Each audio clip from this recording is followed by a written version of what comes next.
Yo, what's up again mga kakusot, mga karpintero at mga karpintera, and you're now watching here again in our channel, Karpenterong Pinoy TV by GCS Woodworks. So ayun guys, for today's video, dito naman tayo sa Cristobal Street, Sampaloc, Manila, mag-install ng mga cabinet. So nag-start lang tayo dito.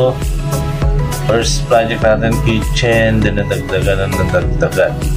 Nagkaroon ng TV rack, nagkaroon ng walk-in closet, nagkaroon ng extension sa CR, then nagkaroon ng wall cladding with WPC sa wall nila, then computer table, floating shelf, side table, dun sa may garage nila nagkaroon tayo ng WPC, no? Partition, and nagkaroon din tayo ng understair cabinet. So ayun guys, kung gusto nyo naman panood, samahan nyo na ako guys na panoorin kung paano natin ginawa ang mga cabinet nila. So thank you nga pala, and shout out po tayo muna sa ating client na si Ma'am Roby at si Sir Kim na nagtiwala sa atin at nagpagawa. So ayun guys, excited na ba kayo? Samahan nyo na ako. Let's go!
Umpisahan na natin ang pakpakan nito. So ayun guys, nakita nyo, no?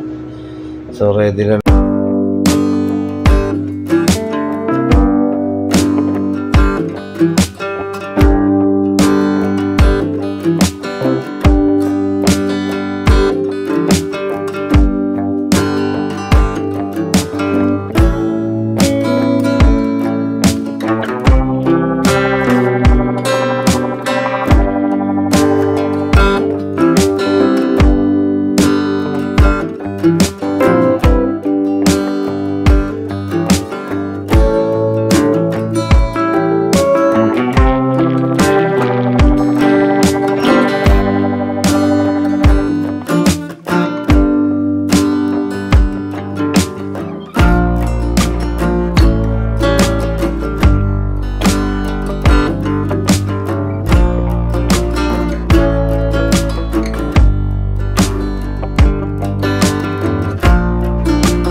sige. So smooth lang ang drawer natin. Then meron din siyang door dyan, and may open cabinet siya for anything na gusto nyo ilagay dyan. Pwede rin. So ayan, no? Testing natin lahat ang drawer natin dyan is also fixed na already, and nakaset na lahat. So ayan, hanggang taas, no? Makita mo. And also outlet, I love that. Dito naman tayo sa kanilang walk-in closet. So dito pa lang bubungan pa sa'yo yung vanity nila. And full mirror na closet. Yan sa side na yan. And 2 colors na cabinet. So both side dyan merong cabinet. Yung isang side is may overhead and open cabinet dito sa bandang kaliwa. And sa kabilang side naman, meron silang vanity and dalawang set ng closet na wardrobe. So, punta naman tayo sa master's bedroom. So, ito yung WPC wall cladding na tinatawag natin. So, kung napapansin nyo yung ilaw na yan, nanggagaling yan sa baba, no? So, ayan, nilaminate lang natin yung cladding. Then, nagkaroon tayo ng working table dyan and floating shelf. So, dito naman po sa car park nila, karoon tayo ng WPC partition para hindi direct makita yung mga umaakyat at bumababa. So ayun guys, then proceed naman tayo sa understair cabinet nila, no? Ayan, puro drawer type lang. So wooden drawer yung ginawa natin. So ayan guys. So ayan, as per design din ni client, and gawa naman din natin ng maayos. Ayan guys, no? Mapapansin nyo lahat talaga is wooden drawer yung pinamagay ng client dyan. So okay na guys, no? Nagamit din yung space nila dyan sa ilalim ng hagdan. So at that time guys, may mga sa pang tago ay hindi naman din masyado kailangan. Pwede dyan yung mga video, pwede rin dyan. So ayan naman yung understair cabinet natin. So ayun guys, no? So push lock yung ginamit natin dyan. Ito yung mga photos ng project natin. Yung kitchen nila is okay na. Napakaganda ng kalabasan guys, kung napapansin nyo, no? And ito naman yung TV rack nila. So solid din yung pagkakadali natin dyan. And also walk-in closet nila with vanity.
At yun guys, maraming salamat sa patuloy niyong pagsubaybay at panonood at pagsuporta sa amin sa Karpenterong Pinoy TV by GCS Woodworks.